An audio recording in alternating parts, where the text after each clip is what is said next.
that was advantageous for us was that these people were all under one roof. Basically at the National Robotics Engineering Center. And we split the team up by technology rather than by task. Okay, so we wrote a body of software that we applied to each of the 8 tasks. Our overall technical approach, it really had 3 elements.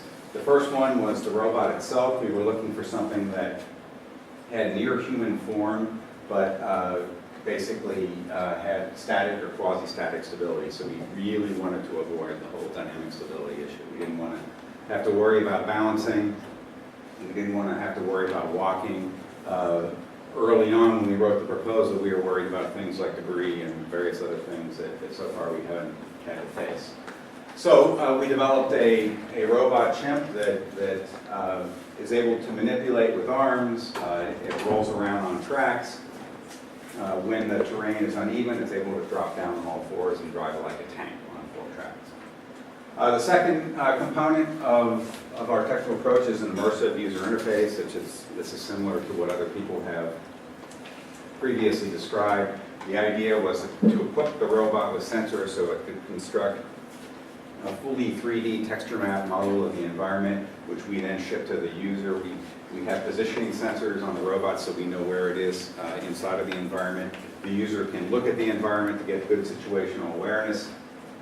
The user then configures the task, plans the operations, previews them, and ships them off to the robot for execution. The third component of our technical approach is a basic sliding autonomy control approach. At the top level, we did task control. So this was all about the user configuring known tasks like turning a valve, operating a tool to cut a hole in the wall. The second level down was workspace control. We had the ability to take any part of the robot and move it to a particular point in space or to assign a particular velocity to it. And then finally, third level was individual joint control. And this was kind of a last resort. If these other things weren't working, during the trials, we actually used all 3 of these. Okay, a bit more about the robot itself. So CHIMP has 39 degrees of freedom. It has 7 in each arm, 6 in each leg. It also has, of course, 2 Robotics grippers. It has 4 tracks. And it has a spinning radar, which we count as well. So 39 total. You can see roughly human form, able to roll around on the tracks in the legs and in the arms. It's a very modular design. So you can see these components here. The cylinders are basically the actuators. There are 4 different sizes. Rather than having 39 different joints or actuators, we had just a few. And that simplified and sped up the development process for the robot. Okay, a little bit more on the drive joints. One is shown here. This is something that we developed at NREC from scratch. It was actually developed before DRC even started. It's a very nice actuator that has a high torque to mass ratio. It also includes a clutch. So if we're putting a whole lot of force on the joint, it will slip rather than break. It has absolute positioning. It has a brake. So when we're not using the joint, the brake is on, and it holds the robot in position without drawing any power. And it permits continuous rotation. So some of the joints that have the clearance, they can go around and around. And finally, it has some ability to measure torque. More on the machine itself, the sensor head, shown here, consists of a couple of spinning radars and a panamorphic camera. These sensors together created the 3-dimensional model that was then texture mapped and presented to the user. Additionally, the head includes 2 stereo pairs, a short baseline pair, which was used to assist in the manipulation tasks near to the robot, and then a wide baseline pair, which was intended long-term to be used for driving, but we haven't done any of that yet. But then it's also used for visual odometry to measure the motion of the robot. Here's the software architecture.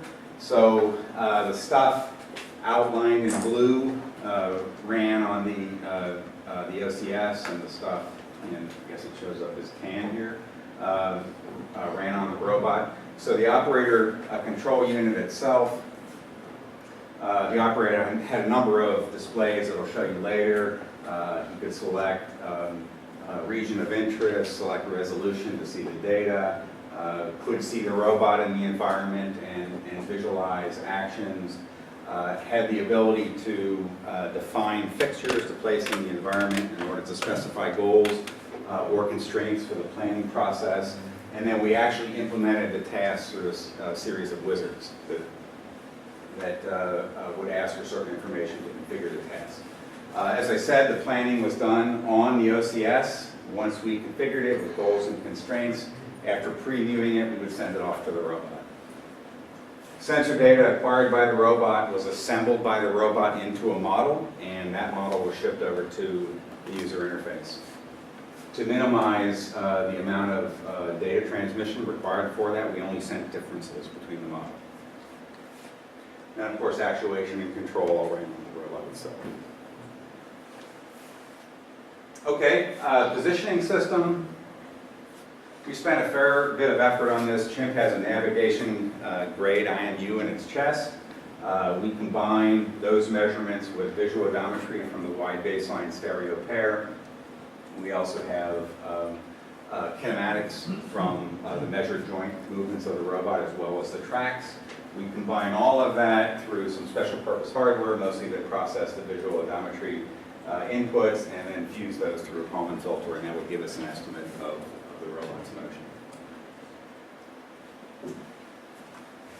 We also produced colorized 3D models of the environment, and this shows you the raw data, for instance, from the panomorphic camera in the center of the head, and of course the LiDARs produce 3D data, and we would assemble that and paint the geometry with the colors and present this to the user. So this shows just one example of what the user would see.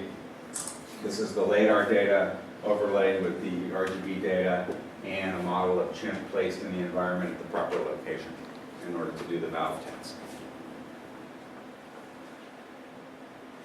Okay, so I just want to play a movie here which shows a little bit of how the operator would configure the valve test.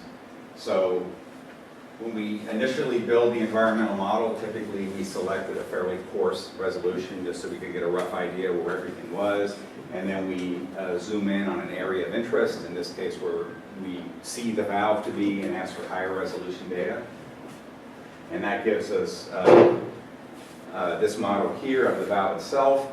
Then we proceed to place fixtures in the scene to mark locations which tell us things like, here's the plane of rotation for the valve, here's the center of rotation, here is how you should approach the valve in order to grab it, here's how you should move in and grab it, and then finally, this is how the valve rotates. Okay, so these things all become constraints that are given to the planner, and the planner comes up with a solution that hits the goal and satisfies all of the constraints. And then we can preview it and make sure we like it. And the previewing also includes collision detection. So it can be kind of a sanity check, make sure the planning was done correctly.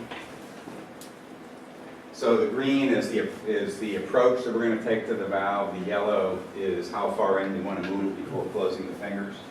And so this is the motion of the arm in order to achieve those two poses, and then close the fingers and turn the valve. So the operator will look at this and say, okay, that looks like that's going to get the job done, and then send it off for execution.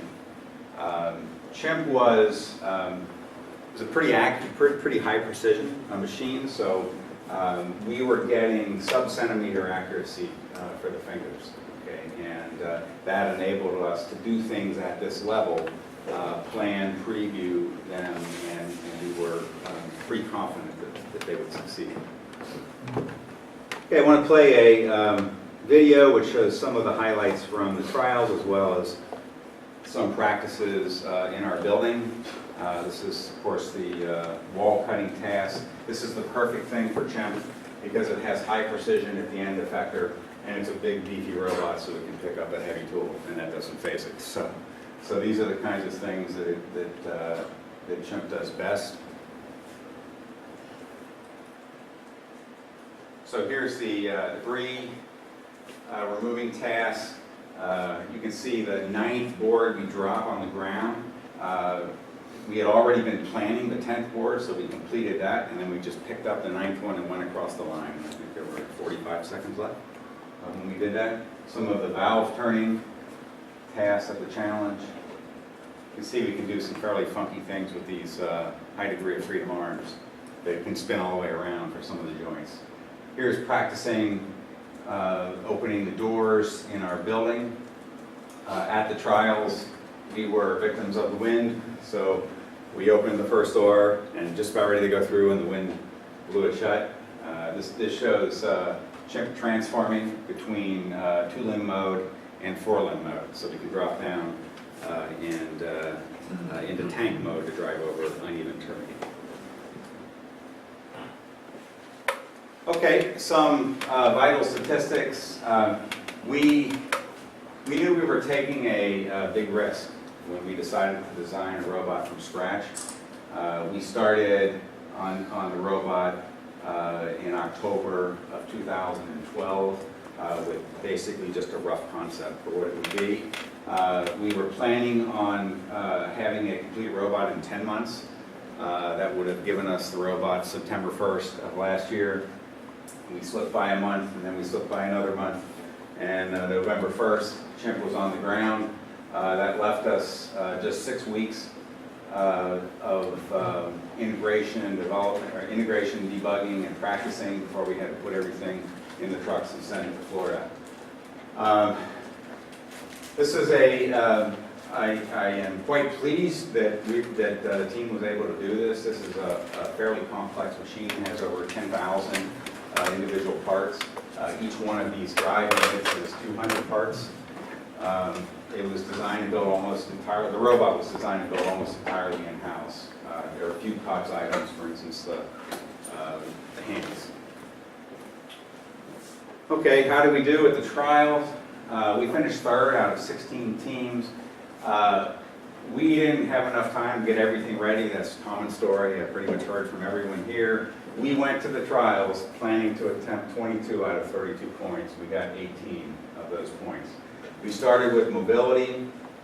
We hadn't put a single man-hour into the vehicle test, so we just skipped it. For the terrain and the ladder, we planned to get 1 point for each one at most. We achieved that. So we just tried.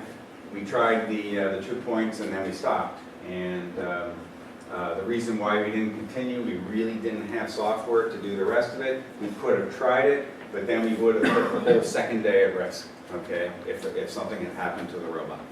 We did not have a second robot. The second day was manipulation day, and we fared much better on that day. One thing to note is one of the key components of our technical approach is static stability, so we don't have to worry about falling. We did not require any interventions at the challenge. Okay, so we were never in jeopardy of falling. Of course, we didn't try to go to the top of the ladder. Okay, so that's part of the reason why. Okay, talk about lessons learned. These are the positive lessons. So first, programmatic level. What we learned was prioritize the schedule based on cost-benefit analysis. And we sat down and we looked at all the tasks and we looked at all the points and all of the technology that needed to be developed and all of the effort that it would take to do each piece. And we just ordered them according to most cost-benefit to least, and that's how we went about it. And that is why, for instance, that even though we had this machine that was talking all about a new creative way of doing mobility, we didn't do much mobility. And the reason why, 5 of the 8 tests were about manipulation. And we were there to pass the trials to get to the finals. So we would still do things that way. We believe it's the right way to go. If you're going to build a new robot and develop the software in parallel, which we did, you absolutely need good simulation, and you need some surrogate hardware. I don't think you can do everything just with simulators. And we had just another arm that had the same kind of drive joints in it as the ones we were building for CHIMP. And this enabled us to develop the software in those 6 weeks to get everything integrated and debugged. Practice time is just as important as development time. The hardest thing for a developer to do is to say, okay, I'm going to stop right here. Okay, this is good enough. And in the remaining time, we're just going to practice. Okay, and we stopped a week before we were going to ship the robot to Florida, and we said, that's it. No more additional capability, because now every hour we spent practicing is going to be worth more than an hour spent doing additional development. So the last week it was just practice, practice, practice, practice. CHIMP's modular design reduced the development time and maintenance costs. We did not have a second robot. We just had spare parts, and there are 4 types of drive joints. So you maybe have a few of each type, and that's enough to keep CHIMP alive through the trials. That was our whole approach. Of course, it also reduces the development time because you're designing fewer pieces. Okay, more positive lessons learned on the robot hardware. I think CHIMP's strengths, it's precision and strength, physical strength. They were really key to the manipulation test. When tell the hand to go somewhere, it'd go there. And CHIMP can curl 300 pounds with its elbow, so it's a very, very strong robot, and that enabled us to basically come up with plans that we could actually execute with the robot. That said, we did make use of CHIMP's brakes and slip cut clutches, so there were times, I don't know if it happened with the trials, but certainly in practice where we'd do something funny and the clutch would slip, and if we didn't have that, that would have been a broken limb for the robot. So it's important to have that, especially going forward when we're running on battery. The brakes will be absolutely key. So when we're not moving a joint, it's not drawing any power. CHIMP's mobility is fairly good on moderate terrain. So it can handle some clutter on the ground. It can't handle giant mountains. Okay, but this whole idea of driving like a tank works, at least for moderate terrain.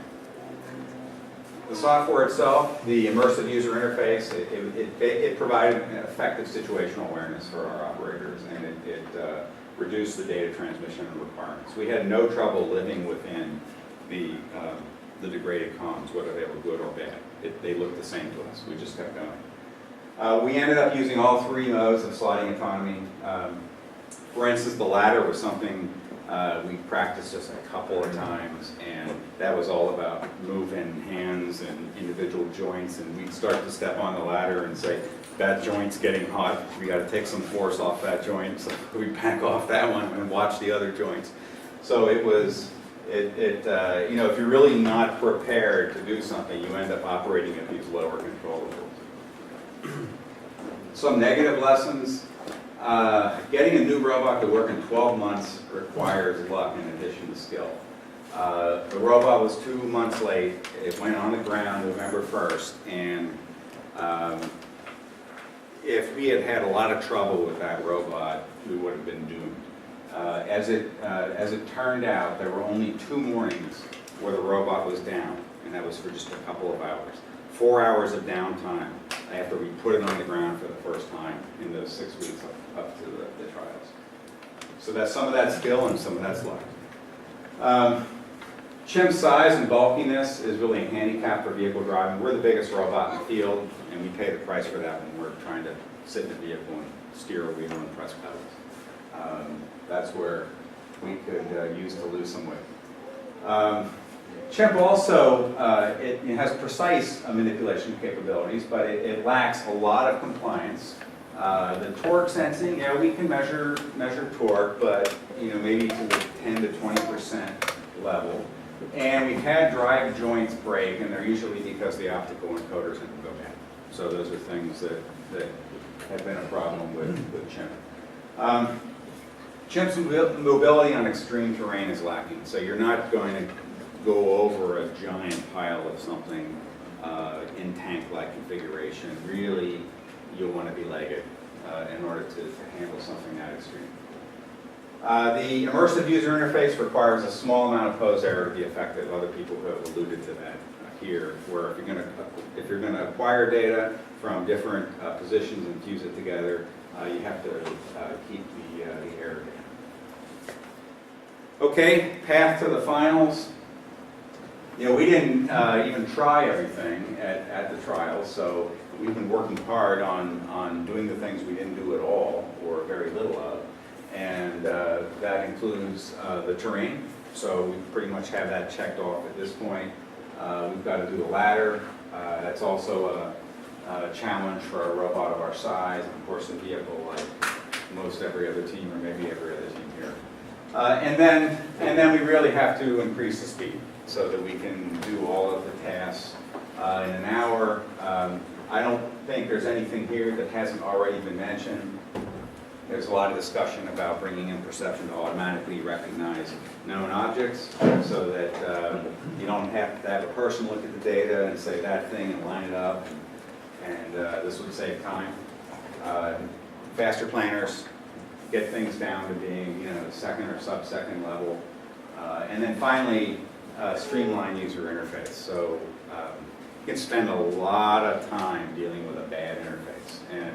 And I think ours has been fairly good, but we certainly did learn a lot of lessons about additional ways we can improve things and save time. There's the team that went to the trials in Florida. And finally, I'd like to acknowledge the sponsors in addition to DARPA. So that's it. Any questions?